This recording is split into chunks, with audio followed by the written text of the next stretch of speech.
আরে রাহুল, ঈশা আমার best friend. Shweta, জানিস আমরা কতদিনের বন্ধু? শুধু আমরা নই, এমনকি আমাদের বাবা মাও ছোটবেলা থেকে বন্ধু। ফেভারিট মুভি থেকে ডান্স কম্পিটিশন সব আমরা একসঙ্গে করেছি। সেই নার্সারি থেকে আমরা দুজনকে চিনি। আমি কি ওকে আমার ফিলিংসগুলো বলতে পারি না? আমার মনে হয় আমার প্রতি ওর ফিলিংস আছে।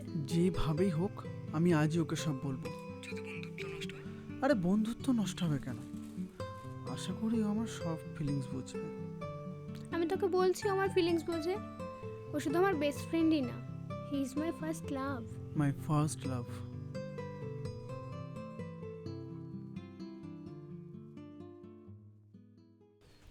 হাই। হাই। চল নিচে গিয়ে বসি। কেমন আছিস? ভালো, তুই? তোকে কিছু তোকে কথা বলার বলো। আছে। আচ্ছা তুই আগে বল। না না, তুই বল। ওকে, অ্যাকচুয়ালি আমি বলতে চাইছিলাম, আই থিঙ্ক আই ফিলিং কি? I am in love with with? I am in love with Shreya. What? Shreya, আমাদের ডান্স ক্লাসে যে মেয়েটা নতুন এসেছে, সেই শ্রেয়া যে কিনা নিজেকে হাই স্ট্যান্ডার্ড মনে করে কারণ সে একটা রিচ ফ্যামিলি থেকে বিলং করে বলে। সেই শ্রেয়া যার মা কিনা তার সঙ্গে সব জায়গায় চলে যায়। সেই শ্রেয়াই যে কিনা কলেজের ফার্স্ট দিন এসে সুরজা নামে প্রিন্সিপালের কাছে কমপ্লেন করে দিল। কি তাই তো? আরে সুমন ওকে ফোর্স করেছিল কমপ্লেন করার জন্য, তাই। আরও ওরকম না। তুই চুপ কর তো, তুই তো বলেছিলি ওর মাথা খারাপ। কামান ইয়ার, তুই আমার বেস্ট ফ্রেন্ড, আর এটা সিরিয়াসলি ভীষণ ইম্পর্টেন্ট যে আমার বেস্ট ফ্রেন্ড আমার গার্লফ্রেন্ডের সম্বন্ধে কী ভাবে। কি? গার্লফ্রেন্ড? ইয়েস। না মানে হয়ে যাবে যখন আমি ওকে প্রপোজ করব। আর তাছাড়া সুমন বলছিল হয়তো ও আমাকে লাইক করে। কেন, তুই খুশি না? খুশি। আচ্ছা, আর তুই যেন কি এটা বলতে চাইছিলি? কিছু না। আরে বল না। কিছু না। কি কিছু না? কি হচ্ছে বল। মা তোকে পরশুদিন আমাদের বাড়িতে যেতে বলছিল, তাই। কেন? এমনি তোকে নিমন্ত্রণ করবে বলছিল আমাকে, তাই বললাম। ও, নিমন্ত্রণ করবে? শোন না, আমি শ্রেয়াকেও সাথে নিয়ে যাই। হ্যাঁ, শ্রেয়া তো তোর বউ হয়, নিয়ে যাস। আমি তোদের আইবুড়ো ভাতটাও একেবারে খাইয়ে দেবো।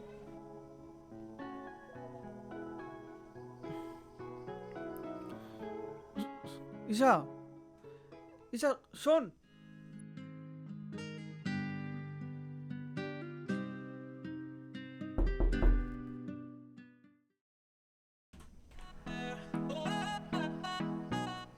সিরিয়াসলি তুই শ্রেয়াকে আমার বাড়িতে প্রপোজ করতে চাস?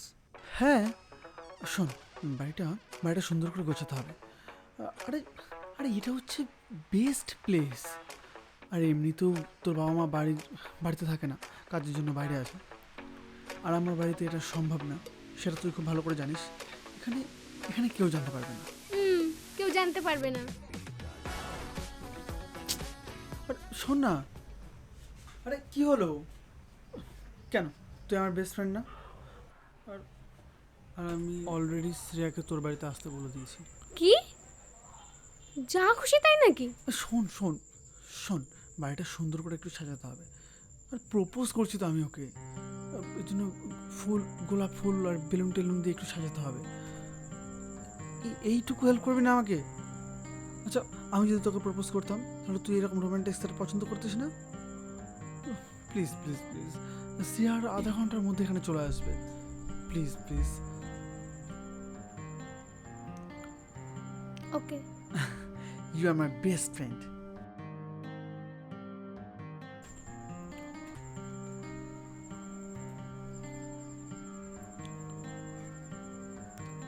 শোন, এর থেকে বেশি আমি আর কিছু করতে পারবো না।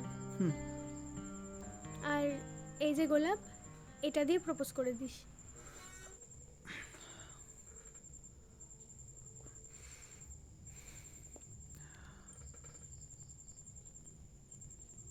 আমি তোমাকে ভালোবাসি।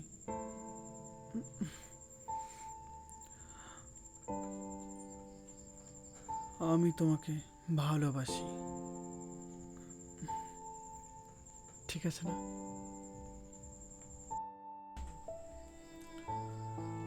শ্রেয়া আসতে এত লেট করছে কেন? ও যদি আমাকে লাইকই না করে, ও যদি এসব দেখে হাসে, আমাকে নিয়ে মজা করে, ওর যদি একটা বয়ফ্রেন্ড থাকে, আর আর তুই যদি আমায় ভালোবাসতি? আরে বস তো। আর শোন না, শ্রেয়া যদি তোকে পছন্দ না করে তাহলে ভাববে ওর মাথা খারাপ। You are the best Roni, তোর মতো কেউ হয় না। এসব ছোট ছোট বিষয়ে চিন্তা ভাবনা করে তুই বন্ধ কর। আর যদি লাইফ ঠিকঠাক থাকে, আরো কত বড় বড় প্রবলেম আসবে, তখন চিন্তা ভাবনা করিস। তুই না, সত্যি আমার সত্যি তোকে ভালোবাসা উচিত ছিল। লাইফ একদম সেট। ফ্রেন্ডশিপ থেকে love story, best love story. Cool না? কিরে? আসলে আমি তোকে একটা কথা বলবো ভাবছিলাম। হ্যাঁ বল না। আসলে আই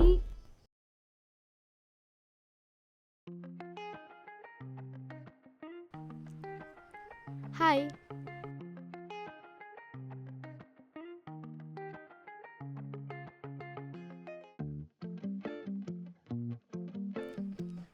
আসলে মা আমাকে একা পাঠাতে চাইছিল না। আমি এ বাড়িতে কোনোদিনও আসিনি তো আগে, তাই। Hello hello aunty. Aunty, please come. Aunty, আপনি জল, চা, কোল্ড ড্রিঙ্কস কিছু নেবেন? মা বলছে যে জল খাবে। এমা, উনি কথা বলতে পারেন না? So sad. উনি উনি বোবা? আরে না না, মা গত 5 বছর ধরে মৌনব্রত পালন করছে, যার ফলে কথা বলছে না, ইশারা বোঝাচ্ছে। ও ও আচ্ছা, 5 বছর 5 মাস 16 দিন 16 ঘন্টা। আচ্ছা।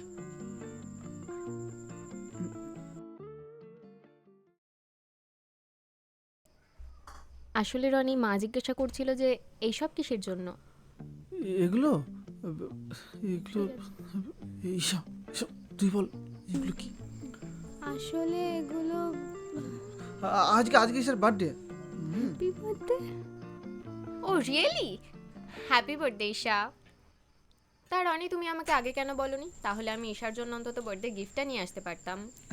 না না, কোনো ব্যাপার না।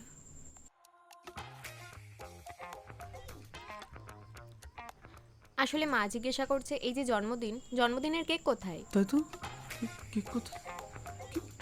কেক কোথায়? তাই তো রনি, কেক কোথায়? তা আমার বার্থডের কেক কি আমি আনবো? আসলে কেকটা হয়েছে কি শ্রেয়া, মা বলছে এটা কেমন পার্টি, কেউ নেই, কোনো লোকজন নেই, আমরাই নাকি শুধু। অ্যাকচুয়ালি আন্টি, আমরা কলেজে একটা বড় করে পার্টি দেবো। হ্যাঁ, এটা জাস্ট এমনি একটা পার্টি। আমরা আজ আসি তাহলে। Shreya, thanks for coming. আমি কিন্তু জানি তুমি আমাকে লাইক করো, আর এই যে সমস্ত কিছু যে আমার জন্য, সেটাও আমি বুঝতে পেরেছি। বাট আমি অলরেডি একটা রিলেশনে আছি।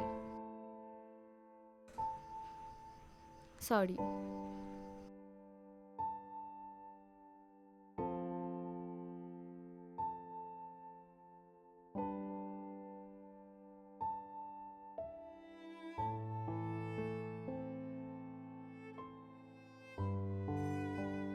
রনি,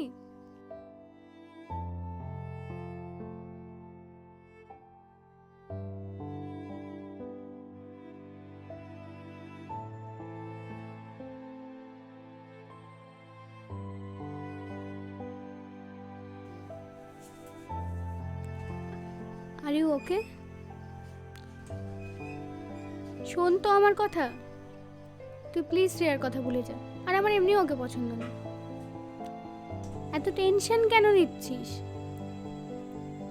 অন্য কাউকে পেয়ে যাবি তুই। চুপ কর তুই, আমাকে একা থাকতে দে। আর ওয়ান সাইড লাভের তুই কি বুঝিস? ওয়ান সাইড লাভ আমিও বুঝি রনি, আমিও কাউকে লাইক করি। সরি, যখন তোর মন খারাপ থাকে তুই এইখানে আসিস। আর যখন তোর কিছু বোঝানোর থাকে তখন তোর লেকচারে শেষ হয় না। আমি এখনো কোনো লেকচার শুরুই করিনি। থাক, আমি তোর কোনো লেকচার শোনার মুডে একদমই নেই ঈশা। আমি বুঝতে পারছি কতটা খারাপ লাগছে তোর। আমি জানি কতটা খারাপ লাগে যখন কেউ তার ফিলিংস না বোঝে। বাট ইউ নো, আমরা যখন কোনো খারাপ সময়ের মধ্যে দিয়ে যাই আমরা মনে করি লাইফ আমাদের শাস্তি দিচ্ছে, কিন্তু না, লাইফ আমাদের আরও ভালো কোনো পথ দেখাচ্ছে। তুই তোর এই লেকচারই দিয়ে যা। বললাম না আমি কোনো লেকচার শোনার মুডে নেই। আমি শাস্তি পেয়ে ঠিক আছি। রনি,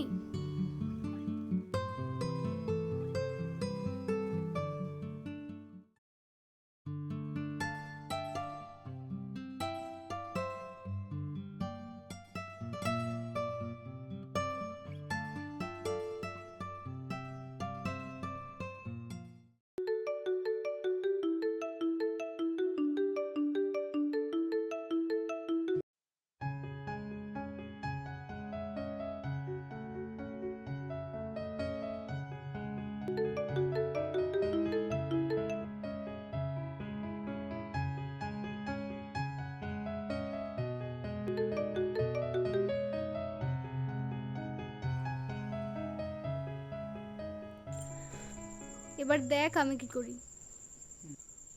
হ্যাঁ আমি জানি ঈশা আমাকে অনেকবার কল করেছিল, কিন্তু আমি ওর সঙ্গে এখন কথা বলতে চাই না। আমি ফার্স্ট টাইম রিজেক্ট হয়েছি। ঈশা ওয়ান সাইড লাভ কি জানেই না, বোঝেই না। ও শুধু জানে লেকচার দিতে, আর যেটা আমি এখন শুনতে একদম চাই না। একদম ইচ্ছা নেই ওর এই লেকচার শোনার। হ্যাঁ ও আমার বেস্ট ফ্রেন্ড, কিন্তু ওরও বোঝা উচিত, ওর এটা বোঝা উচিত যে এখন আমি কেমন ফিল করছি, তাই না? তুই যখন আমার সঙ্গে কথা বলবি তখনই তো বুঝবি আমি তোকে কতটা বুঝি, তাই না? নাও, আমার বেস্ট ফ্রেন্ড চলে এসছেন এখন আমাকে লেকচার দিতে। আমাকে কোনো পার্সোনাল স্পেসও দিবি না? রাহুল লাইনে আছে। হ্যালো রাহুল, আমি না ওর সঙ্গে কথা বলে তোকে পরে ফোন করছি। শ্রেয়া তোকে হার্ট করেছে, তুই আমাকে কেন ইগনোর করছিস? এতে আমার কি দোষ? যখন কেউ ভেঙে পড়ে তখন তুই বুঝিস না। আমার সাপোর্টের দরকার, তোর এই লেকচারের না। কথা না বললে বুঝবি কি করে আমি তোকে সাপোর্ট করছি না লেকচার দিচ্ছি? ঈশা তুই জানিস আমি তোর কাছ থেকে কী আশা করি? তুই জানিস আমার ভেতরে কী চলছে? একতরফা ভালোবাসার যন্ত্রণা তুই কী করে বুঝবি? যেদিনকে তুই কাউকে ভালোবাসবি আর সে তোর সামনে থাকা সত্ত্বেও তোকে বুঝবে না, সেদিনকে বুঝবি তোর কেমন লাগে। চুপ কর তুই। আমার কেমন লাগবে? আমিও তো তোকে ভালোবাসি, আর সেটাও তো একতরফা। তুমি ভালোবাসিস? ঈশা শোন, ঈশা প্লিজ দরজা খোল। ঈশা, ঈশা প্লিজ খোল। ঈশা আমাকে এইভাবে অ্যাভয়েড করিস না, প্লিজ দরজা খোল, আমার সাথে কথা বল। কেন কেন আমি তোর সঙ্গে কথা বলবো? তুইও তো তোর ইচ্ছে মতো আমাকে অ্যাভয়েড করিস। ঈশা, ঈশা আমি জানি তুই কি ফিল করছিস এখন। না, তুই কিচ্ছু জানিস না। আমি আমি তোকে ভালোবাসি, কিন্তু কিন্তু কিন্তু বন্ধুর মতো, তাই তো? শুধু বন্ধুর মতো নয়। তোর ভালোবাসা যেমন একতরফা হয়ে শেষ হয়ে গেছে, আমারটাও তাই। কিন্তু আমাদের ভালোবাসা একতরফা হয়ে শেষ হয়ে যাবে না। আমি আমি তোকে ভীষণ ভালো বন্ধুর মতো ভালোবাসি। I love you as the best friend, I love you as the teacher, I love you as the guider, I love you as like your father. আমি তোকে সত্যি অনেক ভালোবাসি। যে সবার প্রথমে জানতে পারে আমার লাইফে ভালো হচ্ছে না খারাপ, তুই সে ব্যক্তি যে আমার মুখের দিকে তাকিয়ে বলতে পারিস যে আমি হ্যাপি না স্যাড। আমার আয়না দেখার প্রয়োজন পড়ে না, কারণ তুই আমাকে আমার থেকেও ভালো করে জানিস। তুই সে যাকে আমি হারাতে ভয় পাই। সরি, আমি আমি না আমার মধ্যেই ছিলাম না, কেমন যেন আবেগে ভেসে গেছিলাম। আর কি করে বুঝবো বল? তুই যদি একটু আমার সঙ্গে রোম্যান্স কিছু করতিস তাহলে না বুঝতাম হ্যাঁ ঠিক আছে, কিন্তু সেসব তো কিছু করিসনি, কি করে বুঝবো বল? ও তোমার রোম্যান্স লাগবে না?